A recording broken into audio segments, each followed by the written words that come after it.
Welcome to Rails for Zombies 2 Level 1. In this episode, we're going to be going over some of the things we left out in the first set of Rails for Zombies videos, covering things like creating a Rails app, the command line, database migrations, the Ruby 1.9 hash syntax, as well as a little bit of bundler and database configuration. If you haven't yet, I highly recommend you get Rails installed in your laptop or in your computer, whatever you're using, so that you can run some commands and follow along as we teach them. I'm not going to go into the nitty-gritty details of installing Rails on every platform. I'm just going to mention that if you're on Windows and you don't have it installed yet, head over to railsinstaller.org. There's instructions there, a downloader. You'll be up and running in no time. If, however, you're running OS X or Linux, I highly recommend going over to railstutorial.org and just going through the first chapter. It'll get everything installed for you. You'll even get an application deployed on Heroku. So once you have Rails installed, if you run Rails from any particular directory that's not a Rails app, it's going to give you the syntax on how to create a Rails app with a bunch of different options. You can skip active record, specify what database you want to use, specify what JavaScript framework you want to use, a couple runtime options, and then finally it'll give you an example of how to create the Rails app. Let's go ahead and create our first Rails app by running Rails new Twitter for zombies. When we run that command, it's going to create a bunch of files for us in a bunch of directories. Some of these directories should look familiar from Rails for Zombies 1, like your controllers, models, and views directory. At the end, it's going to run bundle install. What bundle install is going to do is go out to the internet and download any external dependencies that your Rails application depends on. You don't need to worry about this too much. We'll come back around and talk about bundler later. So we've created our Rails app. Now let's jump into the directory. So we're going to cd into the directory. And if we run Rails from inside the directory, we're going to be given a list of commands that we can run on a Rails app, starting with the generate command to generate some new code, the console command, which we'll use to debug a little bit later, the server command, of course, to start our local development server, and the db console command to jump into a console for our database. If we want more information about any of these commands, we can run them with the -h option. But first things first, let's get our development server running. So we're going to run Rails server. It's going to give us some output, and if we go to localhost 3000 in a browser, we're going to get the Welcome to Rails screen. We can also run Rails server H for more options, like if we wanted to run the server on a different port. The shortcut for this command, which you'll probably be running more often, is just Rails S. Next up, let's take a closer look at the Rails generate command. If we run it without any options, we're given a list of generators which we can use to generate some source for our Rails app. The shortcut for generate is Rails G, and let's go ahead and use that to generate a scaffold. So a scaffold, if you're not familiar, is the basic building block for most of our Rails apps. We specify a resource and it builds us a view to list out the items, edit the items, create new items, and delete the items. So here's the syntax. And we're going to go ahead and create Rails G scaffold zombie because we want to create zombies. We're going to give it a name, which is a string, a bio, which is a text type, and an age, which is an integer.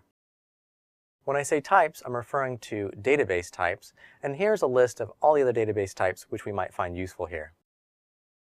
When we generate a scaffold, it's going to create a bunch of files for us. Let's take a look at a few. You can see here it's generating a migration for us, the zombie model. It's going to add resources zombies to our routes.rb. It's going to create our zombies controller. It's also going to create our views, which should look familiar from Rails for Zombies 1. You have our index view, edit, show, and new. There are a couple other files it's going to create, like helpers, tests, and assets, and we'll see some of those later. But first, let's jump in and take a closer look at that migration. When we say migration, what we're talking about are database migrations. This is how we make changes to our database from inside Rails. And if you remember from Rails for Zombies 1, Rails is going to automatically create for us a primary key called ID. It doesn't even show that in the migration. It's just sort of assumed that every table is going to have a primary key of ID. The last thing you'll see in this migration is this t.timestamps. This t.timestamps line is the same as saying date time created at and date time updated at. These are magical fields in Rails. They get populated for you automatically and you can use them in your views. When a model is created, the created at gets set, and every time it's updated, that updated gets set for you. To give you a better idea why migrations are so useful, here's a commercial I created back in my Rails Envy days. Hi, I'm Ruby on Rails. And I'm PHP. So what you got there? Oh, these are a bunch of SQL files all the developers on the team sent out, and I'm really frustrated because they just overwrote all my database changes. Oh man, that sucks. Yeah, you feel my pain, right? Well actually, Ruby on Rails uses something called migrations. This allows developers to make database changes independently without stepping on anybody's toes. You still have to write tons of SQL though, right? Well, no. Migrations actually use Ruby, so it's database independent. Wow, that sounds really good. I think I'll give that a try, actually. You know what? On my way home from work tonight, I'll stop by Toys R Us and pick one of those up. While I'm there, I'll get Barbie to give me a ride in her pink Cadillac all the way to your offices in the land of make-believe, where you can help us finish up my application and we'll all live happily ever after. So database migrations are how we version our database, keep track of changes, so we don't have to send around SQL scripts and end up stepping on each other's toes. So back in our Rails app, we have this migration. If we start up the server at this point, we're going to get an error. It's not going to work. It gives us an error. It gives us the line of code where there's an error. If we looked at that line of code, we would see zombies equals zombie all. Oh, so it's querying for the zombies table, but it's not yet in the database. Well, we forgot to run that migration file. To run migration files, we run rake db migrate. Not only is that going to run our current migration, but if there's any other migrations that other people in our project committed, it's also going to run all of those. Here's the output we would see from our migration, and if we run our Rails server again, now if we go to /zombies, we can get a list of the zombies and start creating them. Now that we have a zombie table and a zombie model, let's jump into the console and play around with it. So we use the console to debug our application, so we can go in here and just start running Rails commands. So here you can see I'm running zombie create, name Eric Alum, age 27. That's going to actually show us the SQL that's going to be running inside of our Rails app, and it's going to give us back the zombie object it created.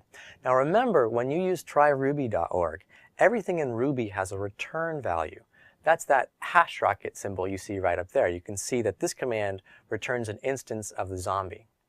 We can then run zombie first to get back the first zombie, which in case is the zombie we just created.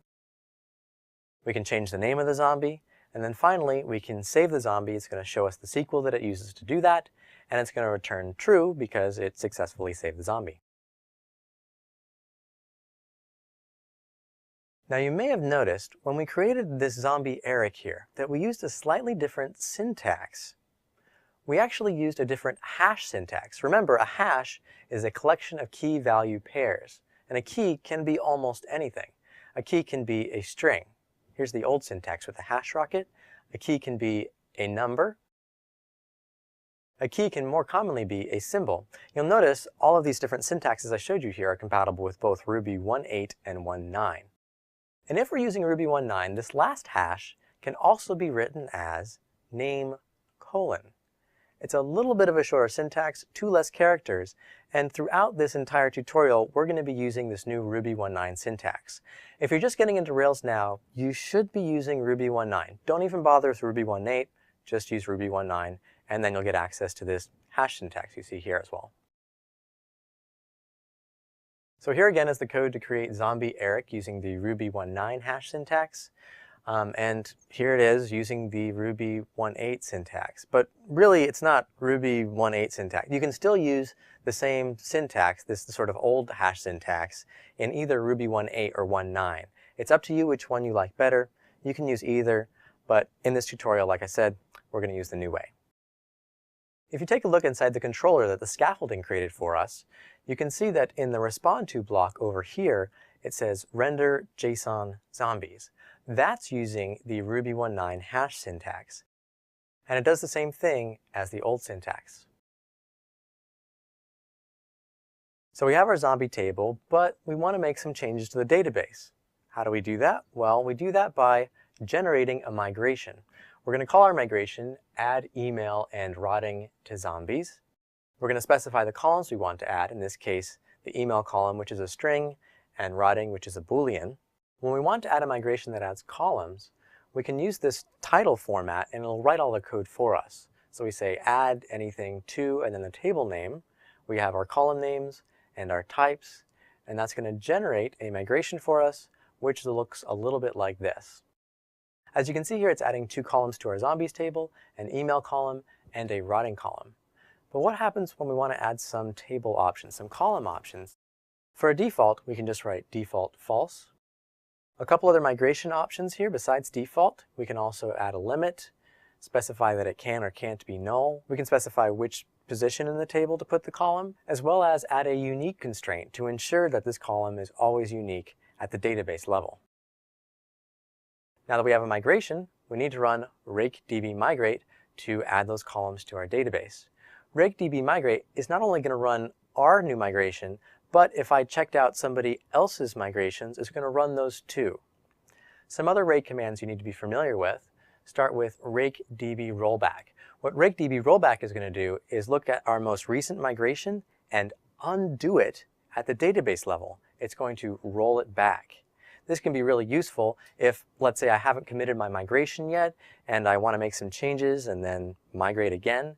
It also is really useful when you think about deployment. If I deploy my application, I run a migration, and whoops, I didn't want to run that, something went wrong, I can quickly type rakedbrollback, it'll roll back the migration, and I can make any changes that I need to from there. Another useful rake command is rakedbschemadump, and this gets run automatically every time we run rakedbmigrate. See, after you have a Rails app that's lived for 3 or 4 years, you end up with a lot of migrations. I mean, over 100 migrations. And it's unrealistic for somebody new who checks out your Rails app, a new developer, to have to run all those migrations. What you find is that migrations start to get brittle after a while. This is why we have a schema.rb, and it looks something like this. As you can see here, it has our entire database structure. So the next time you check out somebody's Rails app and you need to get up and running and create the database, what you're going to run is rakedbsetup. That's going to create the database if it doesn't exist yet. It's going to run the schema and create the database using that schema file. And then it's going to run any seed data which you need in there. So we know how to add columns to our database, but how do we remove them? Well, let's go ahead and generate another migration for that. We'll call it remove age from zombies. The column we want to remove is the age column, which is an integer. And we are using another pattern here with the migration name, remove something from table name. That's going to generate a migration for us. It's going to obviously have the remove column command. But if you look at that remove column command, you'll notice it doesn't have enough information in it to roll it back. Sure, we can remove the column, but when we want to add it back, well, what type was it? So in this case, we also need to have an add column command in here. Now remember, in the previous migrations we had a change method. Instead of a change method, we're going to have an up method to migrate up, and a down method so that our application knows what to do if we need to roll this migration back. A couple other migration commands include rename column, rename table, drop table, change column, and change column default. So we know how to add columns, we know how to remove columns. What about everything else? Well, for everything else, we're simply going to create a migration and name it anything that we want. So in this case, let's drop the zombies table altogether. That's going to generate a up and down method for us, and we're going to have to write it. You can see here I've written it for us. We have a drop table in the up, and we have create table in the down. For more information on database migrations, head over to guides.rubyonrails.org. Over there, there's a Rails database migrations guide, which has tons of great information about migrations. So when we created our Rails app, it ran bundle install and installed a bunch of external dependencies. How did it know which dependencies to install? Well, that came from the gem file, which is at the root of our directory. So here you can see a listing of all of our Rails app's external dependencies. And whenever we want to make sure we have these installed or go out and install new ones, we can just run bundle install. And remember, that got called by default when we created our first Rails app. For more information on Bundler, obviously I don't have time to go into all the nitty-gritty. Head over to rubyonrails.org. In the screencast section there, you'll find a screencast in Bundler I created. Also, you can go straight over to the Bundler website at gembundler.com. By default, our Rails application uses a SQLite database. One way we can tell this is on the previous slide where we saw our gem dependencies, it had listed gem SQLite 3, so it's using a SQLite database. But how is our database configured? Well, that happens in our config database YAML. Let's take a look inside. Here you can see we have a configuration for our development, test, and production environments. How might we change this out for MySQL? Well, we simply would have to change this configuration. We'd give it the MySQL adapter, the database name, the username and password for our database, and we would replace the SQLite driver with MySQL 2 inside of our gem file, run bundle install, and then we'd be using MySQL. That's all we're covering for level 1. Now it's your turn to take this information and learn by doing in the challenges.